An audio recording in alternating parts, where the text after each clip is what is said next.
सोलापुरात गणराया पाठोपाठ माहेरवाशीण गौराईचे आगमन मोठ्या उत्साहात झालंय। भाद्रपद शुद्ध सप्तमीच्या अनुराधा नक्षत्रावर रविवारी सायंकाळी 5:25 मुहूर्तावर घरोघरी ज्येष्ठा आणि कनिष्ठा गौरींचं स्वागत करण्यात आलंय।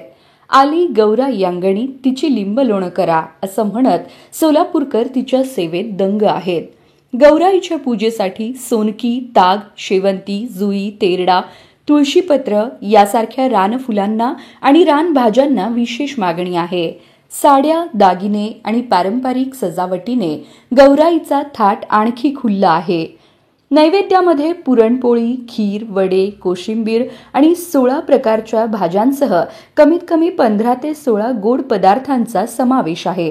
पिठाच्या करंजा, तिळाचे लाडू, मोदक, बेसन लाडू यांनी गौराईचे लाड पुरवले जातात। गौरी पूजनाच्या दिवशी पारंपरिक मिक्स भाजी, धोंडस यासारखे पदार्थ नैवेद्य म्हणून अर्पण केले जातात। विसर्जनाच्या दिवशी गौराईला दही भाताचे 3 घास भरवण्याची आणि हळदी कुंकू, सुकामेवा, झेंडूची पाने, काशीफळाचे फूल यांनी सजवलेल्या गाठी देण्याची प्रथा पाळली जाते।